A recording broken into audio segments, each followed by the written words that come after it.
My fiancé Syed, I'm sick. Don't call me. I need to rest. So I sent her parents a few photos, her and her new guy holding hands, walking on the beach, along with a message. Please tell your daughter to take care of her health. The next morning, my phone was flooded with missed calls. My fiancée told me she was feeling sick and needed a few days to rest alone. She said, please don't call or visit, I just need to sleep and recharge. So being the considerate idiot I am, I told her to take care. But then I thought, hey, her parents should probably know she's not feeling well. So I did what any caring future son-in-law would do.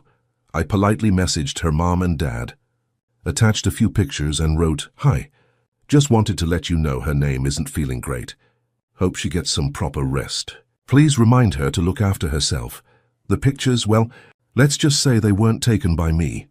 They were from a friend who happened to be at a beach resort, 200 kilometers away, where my sick fiancé was very clearly not resting. The next morning, my phone went off like a fire alarm, 52 missed calls. From the outside, everything about us looked perfect. We'd been engaged for 6 months, wedding plans were rolling smoothly, and both our families adored each other. We were that couple, the one everyone pointed to when they said, see, some people really do make it work. I believed it too. I thought I hit the jackpot. She was smart, charming, had this calm energy that made me think, yeah, this is the person I'll grow old with. We barely fought, and even when we did, it was about small stuff like who forgot to buy milk. Nothing serious. Then one random Thursday night, she texted me out of nowhere. Hey babe, I'm feeling super run down lately. Work's been crazy and I think I'm getting sick. I just need a few days alone to rest, okay? Please don't call or come over. I just need to sleep it off, and I thought, fair enough. Everyone needs space sometimes. I told her to take care, that I'd check in later. I even offered to drop by with soup, but she politely declined, said she didn't want to get me sick. I told myself, she trusts me enough to ask for space. That's a good sign. The first night, nothing seemed off. She didn't reply much, but she'd warned me she was tired. The next day, though, I noticed something weird. A friend of mine, let's call him Dan, posted a bunch of photos on Instagram. He was on a weekend trip with his girlfriend at some fancy beach resort about 200 kilometers away. I scrolled past at first, but one of the photos caught my attention. In the background, near the pool, I saw a girl wearing a white sundress. A very specific white sundress. It looked exactly like the one I'd given my fiancé for our 1-year anniversary. Not just similar, the same one. I even remembered the tiny floral pattern on the straps, because she once mentioned it was so delicate it could rip if you pulled too hard. At first, I told myself it couldn't be her. What were the odds, right? But the longer I stared at that picture, the more my stomach twisted. Same build, same hairstyle, even the same small tattoo on her shoulder, the one she got with her best friend last summer. I tried to brush it off. I mean, it's 200 kilometers away. She said she was homesick. Maybe it's just someone who looks like her. But then I checked her messages again. She hadn't been online since last night. No replies, no updates. Just, I need rest. My brain started connecting dots I didn't want to see. So I sent Dan a message. Hey bro, random question. That resort you're at, what's it called? He replied, said the name, and then casually added, it's packed this weekend, lots of couples here. I hesitated, then asked if he could send me a few more pictures. Said I was thinking of booking a stay there later. He didn't suspect anything, so he sent me 5 or 6 shots he hadn't posted yet, and in 2 of them, there she was, not someone who looked like her, not maybe, it was her. Standing next to a guy I'd never seen before, holding his hand, laughing like she hadn't a care in the world. That was the exact moment everything clicked. The I'm sick text, the silence, the sudden distance. She wasn't resting. She was on vacation with someone else. I just sat there staring at those photos for a good 5 minutes. You know that feeling when your brain refuses to catch up with what your eyes are seeing? That's exactly it. My first reaction wasn't even anger. It was confusion. Like, how? Why? I zoomed in until the image started to blur, just to make sure I wasn't seeing things. But there was no denying it. It was her. Same smile, same necklace, the one I bought her last Christmas. And that guy next to her, arm around her waist, their fingers intertwined. My stomach dropped. I remember putting my phone down, standing up, then sitting back down again because my legs actually felt weak. My fiancé, The woman who was supposed to be too sick to talk was on a beach vacation holding hands with someone else. After about 10 minutes of silent disbelief, the anger kicked in. That deep burning kind that starts in your chest and crawls up your throat? I texted Dan again. Hey, could you send me that photo in better quality? I think I know that girl.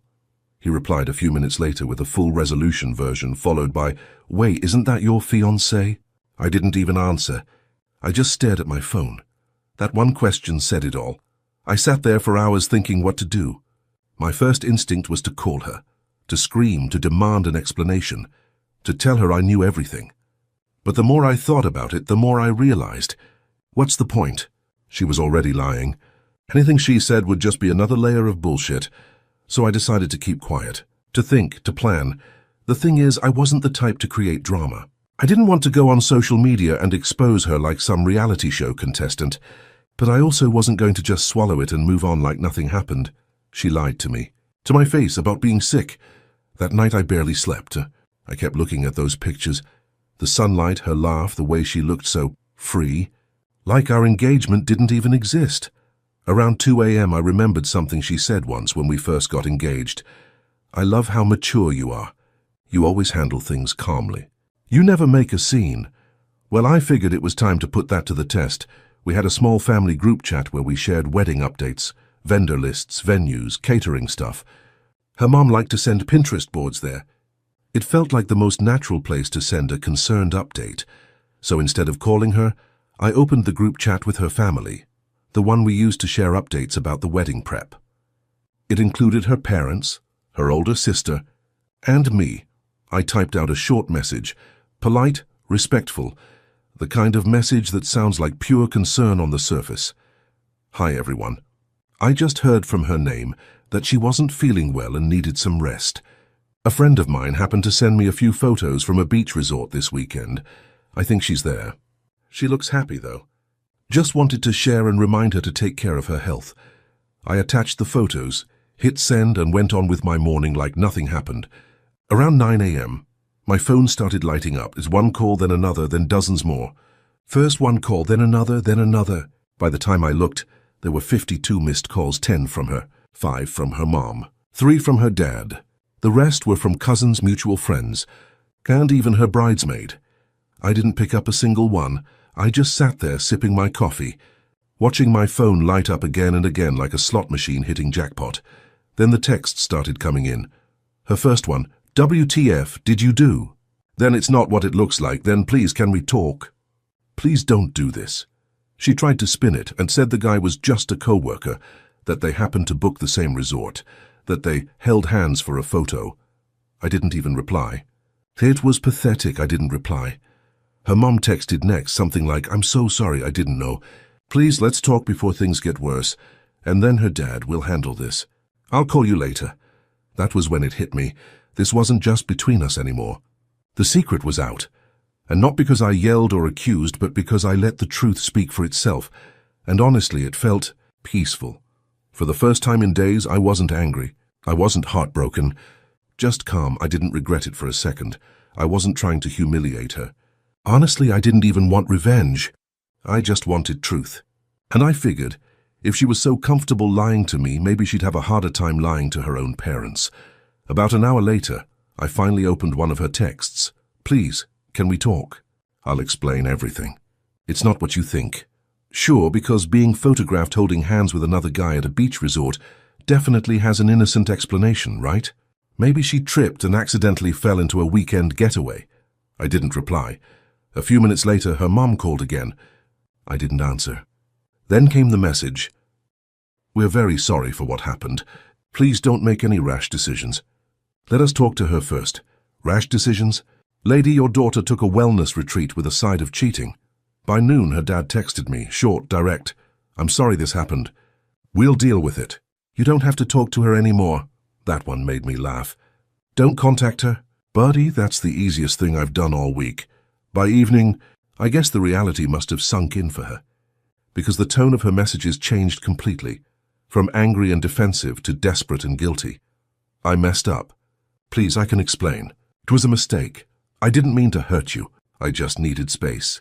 Can we at least talk in person? Please don't tell anyone else. Too late for that, sweetheart. I knew she was panicking not because she got caught, but because of how she got caught, politely, publicly, and without a single word of accusation. That's the kind of shame that sticks. What she didn't realize was that I'd chosen every detail of that message on purpose.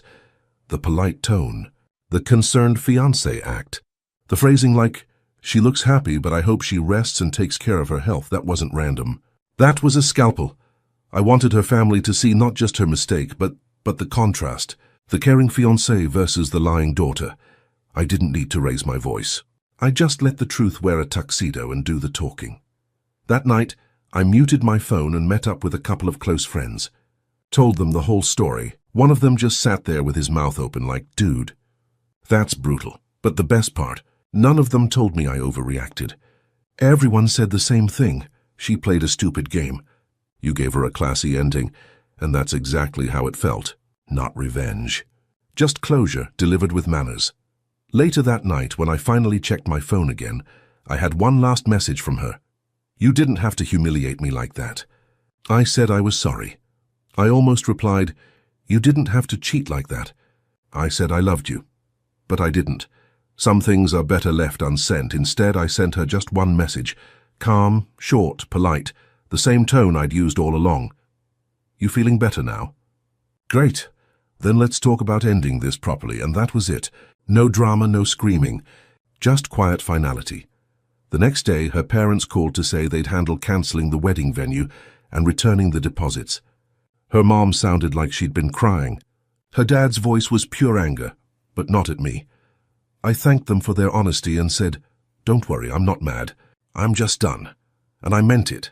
A few days later, I met her parents in person, handed the ring back, thanked them, and left. People always imagine breakups happen in chaos. Crying, shouting, begging. But this one? It ended with silence.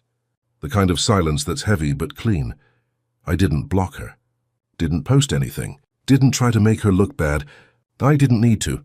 She'd already done that herself. Over the next few days, word spread fast. Mutual friends started reaching out. Some were shocked, some said they had a feeling. One even admitted, "I saw her texting some guy months ago but didn't think it was serious." Classic. Her parents insisted on taking care of the cancellations. I offered to split the costs, but her dad flat out refused, said it was their mess to clean up. Her mom called one last time to apologize. She sounded exhausted. I told her it's okay that I wished her daughter well. I meant it. Then came the last message from my ex-fiancé. "I'm sorry for everything. You didn't deserve it. I really hope you find someone who treats you the way you treated me." I stared at that text for a long time. It was almost poetic, if you ignored the fact that it came from the person who wrecked everything. I typed a reply, deleted it, retyped it, deleted it again. Eventually, I settled on something simple. Take care of yourself. And that was the final message I ever sent her. No closure talk, no emotional rehash. Just done. After that, I went quiet for a while.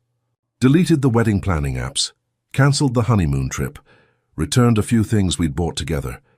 It was weird how freeing it felt. You'd think losing your fiancé would leave this giant hole, and for a while it did. But slowly that space started to feel like breathing room.